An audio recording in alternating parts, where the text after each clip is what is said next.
Hi, everyone, and welcome to Mental Health for Working Parents, where together with my colleagues, mental health professionals, we speak about various emotional demands of parenting without shame or stigma.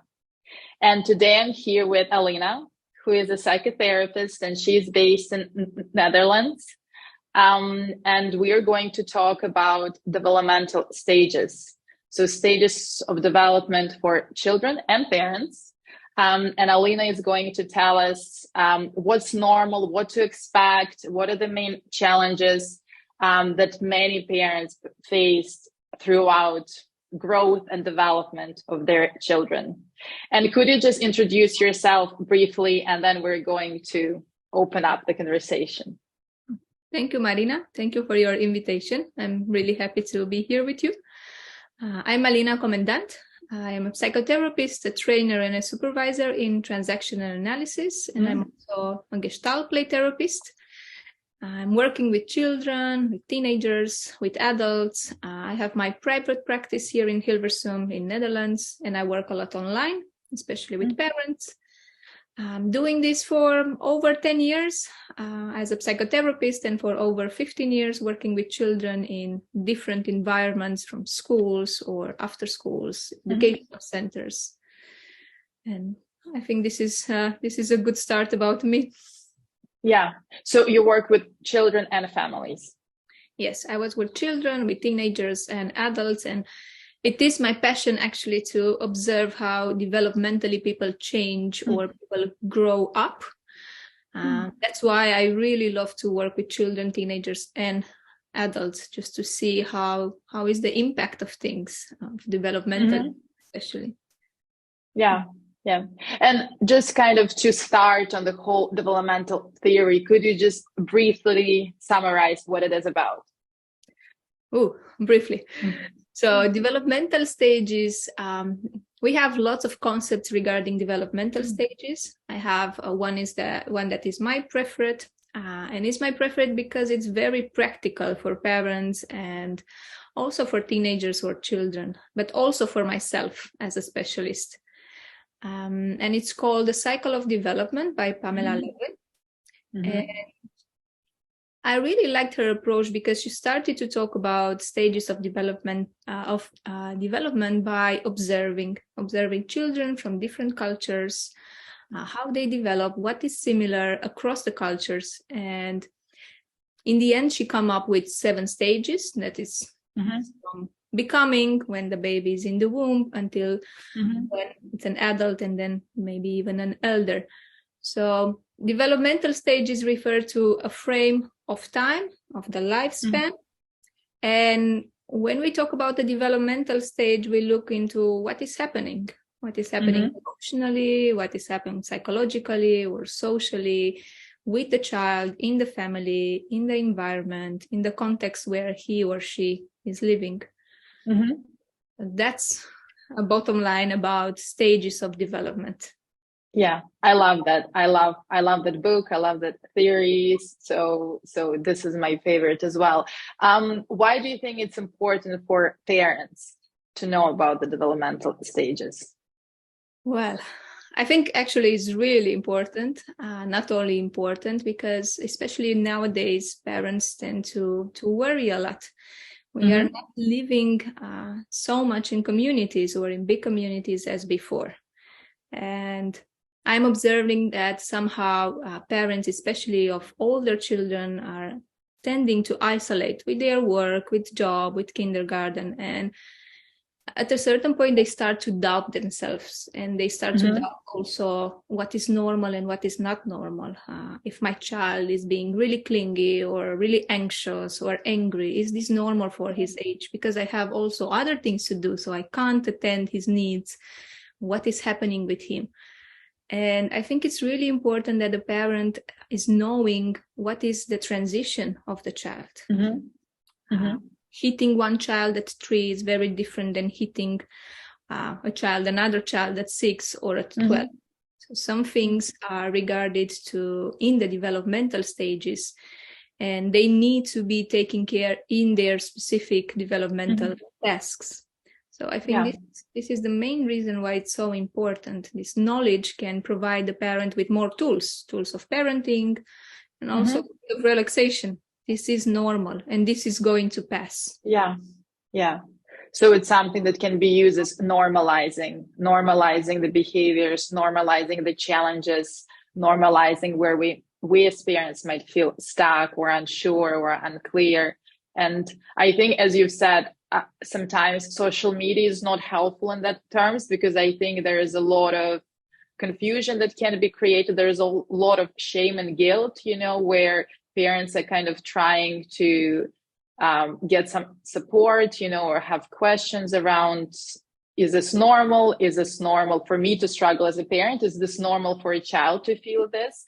And then the message from social media very often can be, it shouldn't be like this, or you shouldn't feel like this as a parent. Something is wrong with you. And then parents can kind of go deep into this, shame. I'm bad. I might be doing something wrong. I might not be doing enough, or then it can kind of create unrealistic expectations of children because they're not doing something that, according to other person behind the computer, might be correct or right or expected. So can you just, I guess, from the beginning, describe some of the stages? Yes, before starting with the beginning, one thing that I love about the cycle of development is that they are not linear, and we can imagine it's just like a shell. So it's round and round and round and round. And I really love this, because the stages of development of Levin, she's saying that we have these tasks. We have the task of becoming when the baby is in the womb, and then we have the stage of being when the baby is until 6 months old, and then we have the stage of doing when the child is exploring, and this is from 6 months old until 18 months old. And in every stage of development, the child has some tasks. For example, his first task is to have this trust in the world that he is welcomed, and to make his need known. He can cry, he needs to cry in order to be suited, to be fed, and so on. And what I like overall, the cycle, is that she's saying, if a child did not complete these tasks or what he has to do here, he's not going to remain stuck. He's going to go further to the next stage. Yet, we might find that there is a little hole in this developmental stage, a little missing dot that we can connect later. And these dots or these holes in the developmental stage are going to affect or impact the further development. Yet we are prone to develop no matter what. And we know about resistance. We know more about the concept of resilience. So I really like this way of thinking and imagining that it's just a circle that is growing and expanding and expanding. Yeah. And each stage has a really important part in our development of self. So as you said, kind of that first stage of being is really about, I'm okay, I'm welcome in the world, which is okay to exist. Which is incredibly fundamental. It's really about our first exist. It's how we see ourselves in relations to the world. Pamela Levin is also connecting every stage with a question. For example, the first stage of 0 to 6 months, the question is, can I trust? Trust this world to make my needs known? Are they going to respond to me? And I see a lot of difficulties with children or with adults, and especially in the first stages of development, so being and doing, we see that there is something, but we can't touch it as therapists. They are also teenagers, adults, and they are saying, well, my life is perfect. I have a partner, I have children, or I'm having a good job, and I don't know why I feel so empty. And I see a connection with this first stage of development regarding trust and regarding being welcome in the world. Yeah. So it's those proverbial experiences that we don't explicitly remember, and we sometimes don't have any recollection of, but they're very much influence and impact our lives, and also our parenting, you know, as well, as we kind of going to go. Can you just talk a little bit how also, before we move to the next stage, how some of the stages are repeated throughout a life, especially for parents? So the stages of development are from the prenatal stage until 18. And at a certain point at 18, we have another stage, which is called recycling. And the recycling stage is intended for adults who are going to pass through the same stages every time when they are doing something new for the first time, like moving to another country, starting a new job, becoming parents. And every time when we start something new, we have this option or this possibility to go through all the stages and also check, is there something missing there? And sometimes it's so abstract, this recycling. So I want to give an example. It's for my practice, but it's also from my personal experience. When I move abroad, for the first 2 months, I didn't want to do almost anything.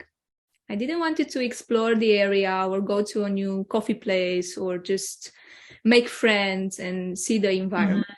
I just wanted to stay at home, work, just do what I was used to do.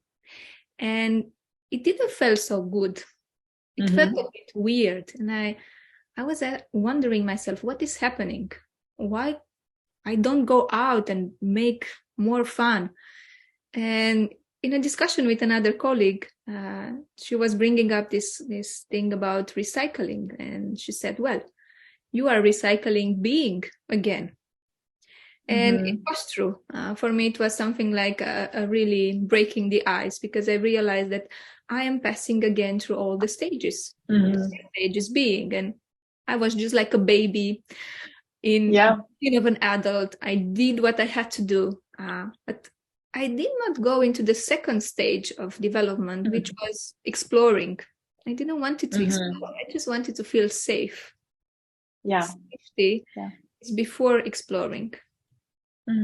And it was really helpful, this experience, to see when I'm working with students who are coming from abroad to study in the Netherlands, because they are passing through the same stages all the time. And the second stage starts when the baby is, I think, around 6 months. Yes. And this is the stage. Can you just talk about that stage of exploring? Stage is called doing or exploring, and the baby sits already, and maybe at 7 months old, he starts to crumble or to crawl and to start to touch things, and we start to feed him, not only breastfeed him, and he starts to become more aware of the world surrounding him or her. And it's really important here to allow the child to explore and to develop all his senses. So to help him with sensorial play, giving him a lot of options to develop all his senses. I think this is a direct coordination with children in school, for example, 7-year-old, 8-year-old, regarding motivation to learn or to find. And I think what I sometimes see at that stage is because parents sometimes are becoming so overprotective, because when suddenly a baby, they start to move or they start to kind of crawl, and then parents would want to protect them from danger. They would want to be, they would want to kind of make sure that they always there, and I think this is often kind of that need to protect can really slow down or stop that curiosity, that need to explore, where children can actually learn that maybe it's not safe. Yeah, I think this is the underlying message when you say all the time, no, or not there, don't do that. I think it's really difficult for a child in this case to develop his initiative to go through the world and to make things. And he is going to have a more difficult time to be confident in his own senses. What do I want? Yeah. What experience? What are my experiences? And I'm seeing, for example, this Montessori environment really good for children around this age, 6 months, 18 months. Just because the child needs to have things at his level. He needs to be able to grab, to play, to smell, to touch, everything what is surrounding him. Yeah. And I think what I think is really important, and I talk about my personal experience as well, to cope with our own anxieties around and manage that fear around, is something going to happen? If my child eats, I don't know, ground, sand, flowers, or whatever, is it how can I cope with my own anxiety as well? I'm actually going to allow the child to explore and do all the things that are really going to be fundamental to his development. I think at this age, it's important to know that the parent still needs to think for the child. So he needs to ensure a safe space to explore. Yeah. And then I think the next stage is what I see would normally offer more challenges to parents. I know it has been for me. So this is, I guess, the stage of that individuation. Can you talk about what are the symptoms that a child is entering into that active stage of separation, individuation? I think it's actually the first step of individuation that is going to go across the span of development. From 18 months to 3 years, we call it the thinking stage. The child is starting to have his own thoughts about how things should be. He will start to take some toys. He will start to say no more often. He will not want to be dressed or to open his mouth, or he's going to be defiant. And I think it's so important at this period that the child is saying no. And we see sometimes at this period, at this age, that the child is most of the time saying no, and he is doing what he has to. But it's just the act of saying no. And it's the first power that the child is trying to take for himself. The first time when he is trying to see how is responsibility, how can I think, and what is the consequence of my thoughts. And I think it's when you mentioned anger, I think this is one of the main challenges that a lot of parents faced in this stage. And I think the name doesn't help, that's often used, terrible twos, or many other ways this stage is called, just to kind of almost suggest that there's something terrible about children manifesting those behaviors. And, I just want to kind of add that anger has a lot of positive functions. And I know that when my child turned 18 months, overnight, he turned into this monster, in many ways. He was this really cute baby, he was cuddly, and he was just always kind of agreeing to everything. And then overnight, he was super active. He was expressing anger. And with my older son, I was really unprepared for it, because I actually didn't know what the hell is happening and what does that mean, and what can I do, and why is he angry, and I think I was just really lost and confused. And it was also really triggering for me, because I kind of, as you've said, went back to my own developmental stage where I haven't necessarily learned to express my anger so openly, and it just created this huge difficulty that, it took me really time to process. So I just really want to talk about this anger as being a really positive feeling that's so important to recognize and learn how to express. I have here 3 ideas while I heard you talking. One that is about anger and individuation. I think individuation without anger is not happening. It's not possible.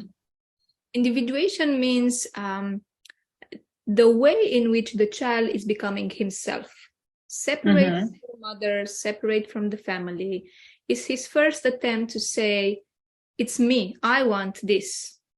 This is how I like it, not you, mommy. I want that toy, or I want to be naked in the house, or this is how I want to go outside, or now I want to have the chocolate, not later. So it's his first attempt to say, who is me? And sometimes it's looking like anger, because he needs to push in order to separate, to push the boundary.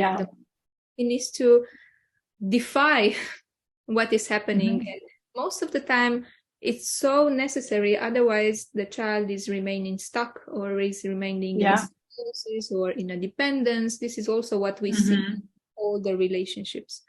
So this is my idea about anger and individuation, who are coming together as a package. You can't have one without another. And parents are saying, I want a child who is autonomous. I want him to be able to be good on himself. And this is the first part of autonomy, just individuation and being able to express hard feelings and anger and what doesn't feel right for the child. And I think it's, that very often, and again, I'm just going back to this terrible twos, is that it's almost like that there's idea that we need to make a child to be like this compliant, there's this, something that's happening that's not okay, we need to manage him better, the child, they need to be easier or whatever. And, this is the opposite of what is happening. Even though the child is so challenging, I think this is one of the most challenging developmental stages for a parent, especially for a parent who hasn't achieved that developmental task and learned how to express anger and be separate. This is connecting me to the other ideas that I had in my mind while listening to you. One is that Aleta Solter, she's also known for her books regarding parenting, mental parenting, and she said between 2 and 3 children are the most aggressive. Entry. Their brain is expanding very fast. They are in a phase of development. They are more and more aware of what is outside them, what are their powers, limited powers. And the third idea that I had is also about recycling, like you said. As a parent, I saw very clearly what you are saying. When my daughter, for example, she was 6 months old, I had to go for the first time after I gave birth back to my training. And I felt this huge anxiety, separation anxiety. I felt it for her. So that was about me and my own unprocessed traumatic experiences regarding anxiety, being left in kindergarten and so on. When a child is in this phase of thinking, what I observe is the parent seems like not able to think. And he wants to try harder and harder. I need to think what to do about the child. How to think is good, it's bad, just like you said. So it's like the parent is recycling what is good, what is bad, what is normal, what is not normal. I think that's the biggest challenge for a parent, especially parents. And it's like every stage for us as parents also offers an opportunity to learn something that we haven't, or to heal something, right, that we haven't yet processed or integrated. And I actually completely know, I really relate to what you've said. For me, that stage of individuation, and my younger son is at that stage now, he's 2.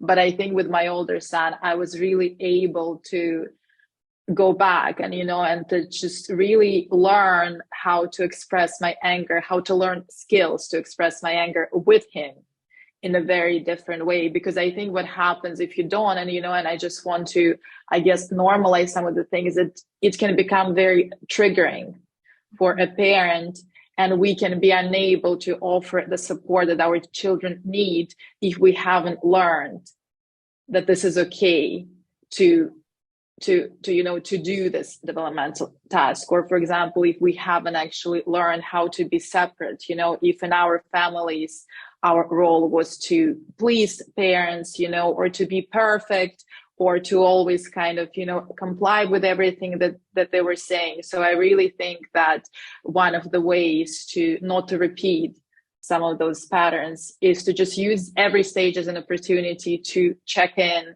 and do some work about, okay, so what can we heal? What can we learn? And this is such an amazing opportunity to do that while we're going to parent our children and ourselves.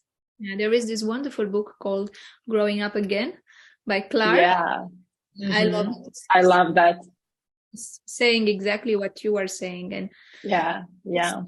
You stop now the thinking stage. So important, because if the task from this stage is not accomplished and the child is not letting to experience the consequence of his thinking, most of the time when we go to the next stage, which is called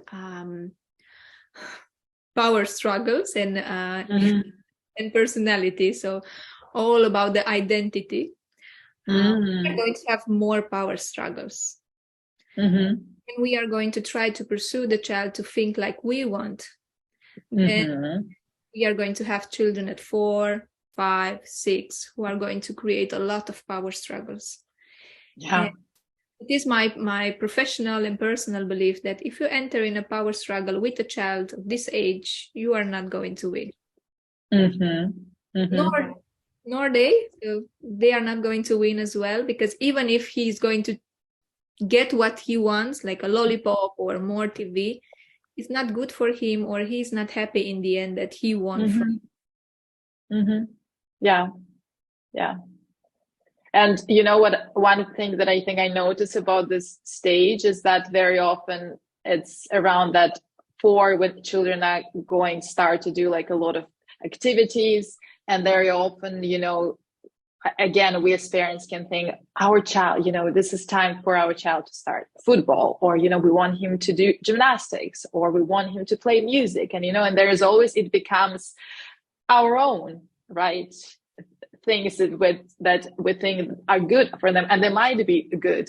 But I think it's really kind of interesting to notice how does it actually fit in with what child wants, or where does he feel kind of more drawn to what kind of activities. And I think very often when I work with the clients who are adults, who are really struggling to kind of identify what they want, what they like, is really that inability to have their own voice as to, I might be very little, right? Because a 4-year-old is a really little child, and I still have that power to say, to decide what I want, obviously within that kind of first basic need of safety and security that you were talking about. Yeah, I think this stage is really important regarding our identity, because we see a lot of identity confusion or personality disorders and a lot of difficulties with who am I. The identity stage and power is between 3 and 6 years old. So it's also overlapping with the first time when the child is going to kindergarten, or in some countries to school. And we are going to see that they try to respond to this question, who am I?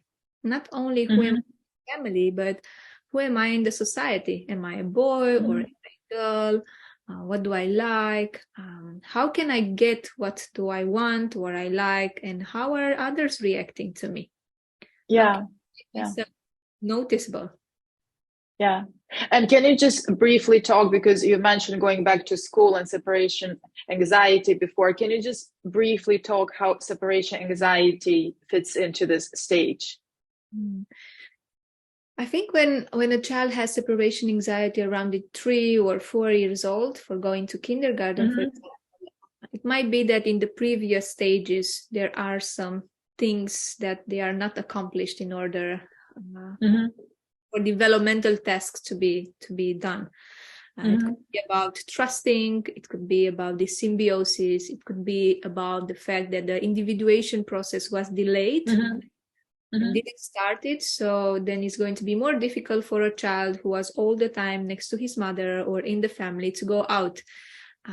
I have this feeling that we are social beings, yet for a child, he is not wanting to go to play with other children at 2 or at 3. If you go at home to play with mommy, what is the problem? So this is why, for example, I don't do group therapy with children of 3, because they don't have this need to belong to a group. They want to play, but they don't feel the need to belong to a group at this age. And first task of a child is going to be not to learn to play with other children, but to learn to play next to other children. That's so important around 2, 3. And here when separation anxiety could come as well, it's most of the time because of this process of individuation that's either is not done, either is not started. And most of the time it's also the process of separation from the parent. I feel ready to let go. Child smelling, is sensing that my mother is not ready to let me go. From the face most of the time. So the non-verbal. The child to the kindergarten, either I don't trust the kindergarten or I'm afraid he will suffer. And in this way, in a very symbiotic way, and most of the time not seen, not observable, the mother is transmitting to the child, you're not safe. And I really think this is a very big factor in that, just being able to manage our own, again, anxiety, and also maybe some unresolved stuff, right? Some unresolved experiences that we have from the past that are contributing to not being ready to let the child go and explore. And as you've said, sometimes it can be too soon. And obviously, by any means, it doesn't mean that sometimes parents do need to send a child to a nursery, from a young age. And this is something that just needs to happen for many parents. But I think it's just to validate and normalize that those are almost going to be a part of that separation anxiety. And I think that I am aware that sometimes we talk about ideal cases where they are very less ideal cases. Most of the children are going to have separation anxiety. It's just a matter how big the separation anxiety is going to be, how much is going to impact your life. Separation anxiety doesn't mean that the parent is not good enough or the child is And like some level of anxiety is normal and healthy. Anxiety has a function equally like anger. I think the goal is not to get rid of our anxieties. I think the goal is to really develop coping strategies for us as parents. And then also we can teach our children to cope with something that is a healthy part of our functioning. Anxiety can be healthy, can be very useful. To give the child enough support, because we are talking about developmental stages, and I think what is important until 18 years old, that the child still needs support, still needs a nurturing style of parenting. No matter how much he's growing, he still needs the support of the parents to co-regulate his emotions. Even if some stages are checked and everything, the parent is knowing about the stage and the child is developing naturally and healthy, the child still needs support, even as a teenager. I think it's until when we are in our 20s, we're actually completing this task and our ability to self-regulate and emotionally regulate. So it's really quite a long process, and it's definitely not something that children are equipped with when they're born. And I know that I'm still learning, a lot of ways how I can self-regulate better. So what would be kind of the next stage after that? The next stage would be structure. So the first stages are a bit more small in terms of year or months. And the next stage is called structure, and is from 6 years old to 12. And I like that it's such a big lifespan, because in this period, the child is going to learn about rules, about how to structure time, why it's important to put our hand on the pen, on the paper when we write, or how to write, or what is the value of this rule or behind the rule. Reality is also developing, so it's a really big stage, and it's more appropriate for doing with a child what you just said earlier. Going to football, going to a hobby, going to a sport, because then the child is going to be more interested in following rules than in previous stage. When you bring a child to 4 or 5, he wants to show who he is. He doesn't want to follow rules as a coach or in a team. But later, he will want to follow the rules, because then he can understand actually why we have these rules.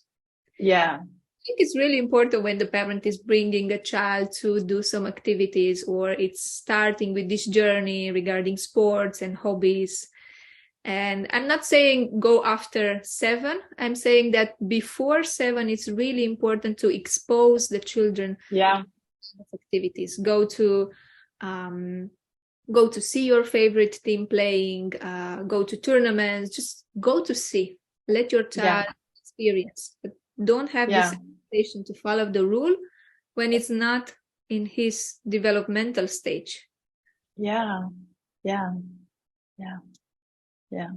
And also just allow them to have fun and play, right? Which is, I think, one of the main developmental tasks as well.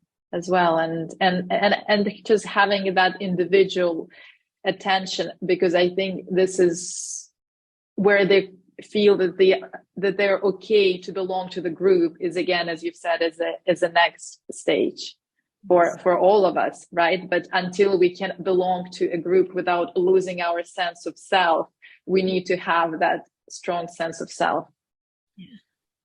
And we've seen this, where I've seen more and more children and teenagers who are more mature than their age, especially nowadays. The access of so much information, so many experiences is very handy.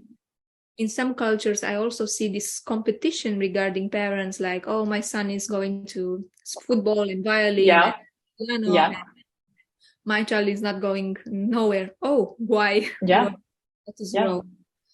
And I see that if we miss, like you said, the developmental stage or a task, it's going to come back at a later point, but with more and a bit more difficult.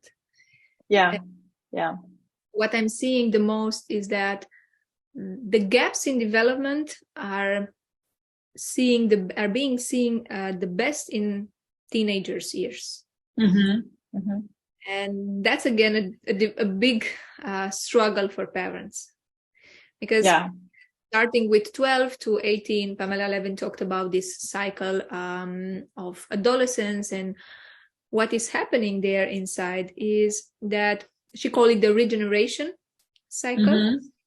And she said the teenagers are taking all the cycles of development one more time, but at a sophisticated level. We see teenagers around, or pre-teenagers around 12, 13, who are acting like, can you bring me some water? Or can you do a... So at 12, he knows how to bring water, how to make a sandwich, how to eat, but he acts a bit like a baby. Can you take care? And it's like, from one side they can act like a baby, from another side they can, be interested, they can explore their sexuality, they can, just experiment with the behaviors that can be quite risky or dangerous. So it's really that conflict, and I think internally this is how it's experienced, that complete conflict by all these stages happening at once, where it's really difficult to be in that stage. And I actually remember my teenage years, and I'm still thinking, I don't know how I survived. I literally don't know how I survived. So I'm just hoping that my children are going to be a little bit more reasonable than me. They need to take the risk. Yeah. Survive, they need to take risks. Yeah, that's why I said a little bit more reasonable. Yeah. So, but I think it's what you're saying is that it's really expected that there is going to be a lot of risk taken, and all of those behaviors are actually a sign that development is really like going in an appropriate, healthy way. Yes, and I agree with what you said. Although we can see some years specifically for every task, what my experience is showing is that the teenager can pass through many developmental stages in one day.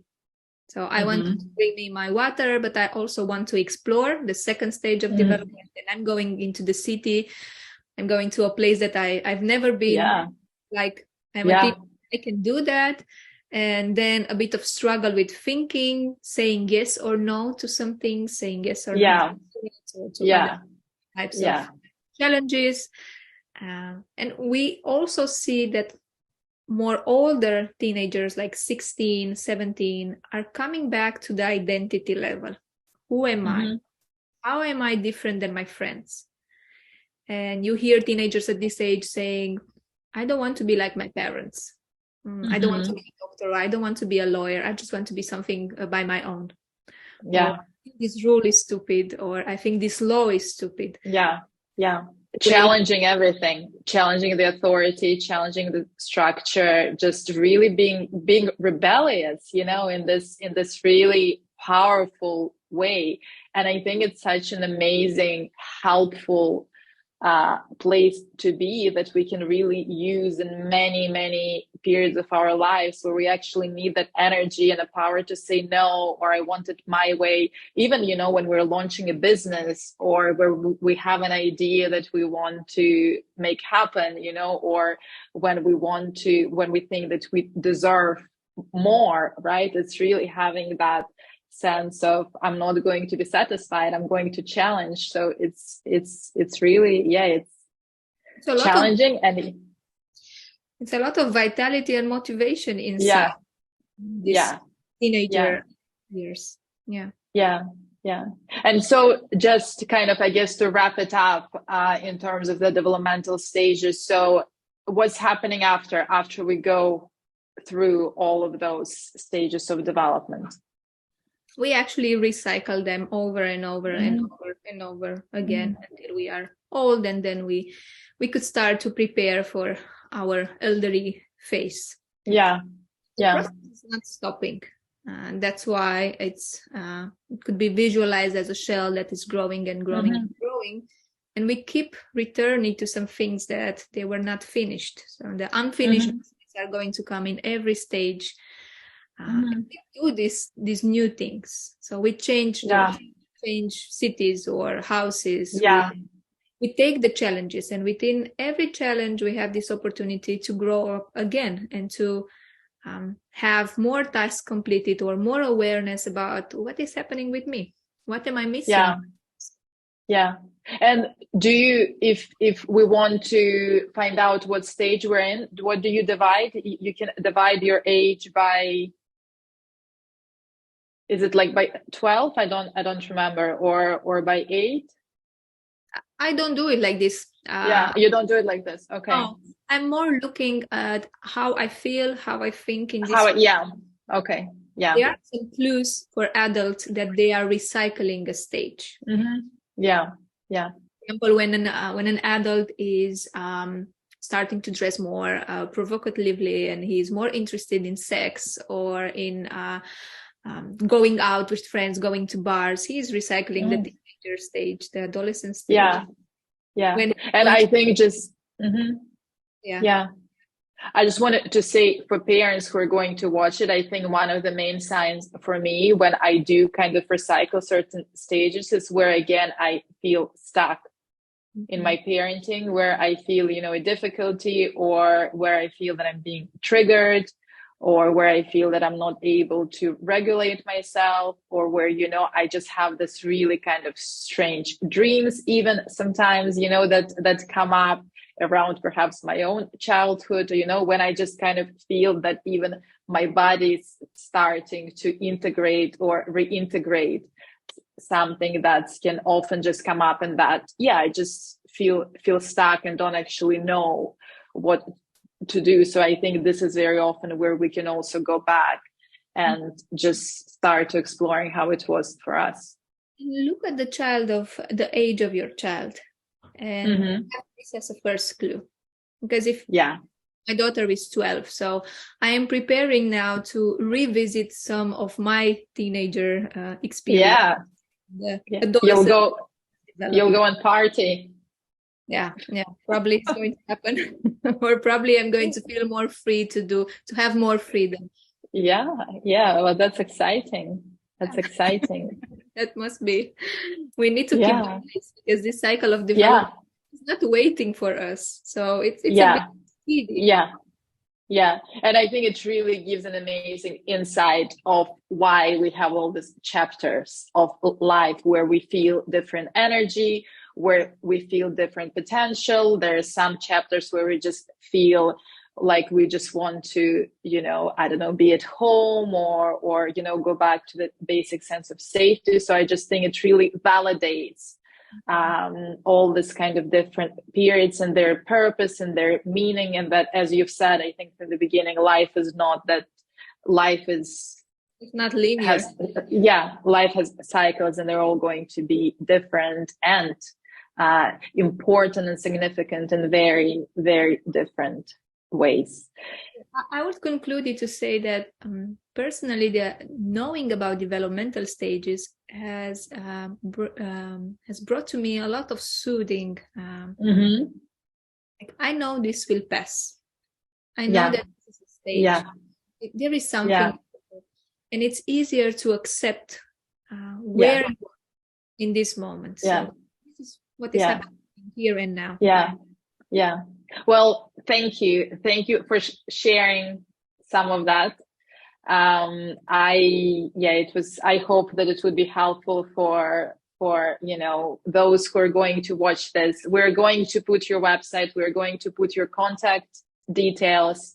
So for anyone who wants to find out more about the developmental stages, or actually, you did say that you work online, so perhaps for the parents who just need some additional support or have questions about various just parenting questions, they can contact you, and I'm going to link the book as well. And if you're interested to find out more about developmental stages, get a book. It is amazing. It has been one of the kind of those books that really changed a lot in my life. So I really recommend you reading it if you're interested. And thank you again, Alina. Thank you for coming and sharing a bit about yourself and your work.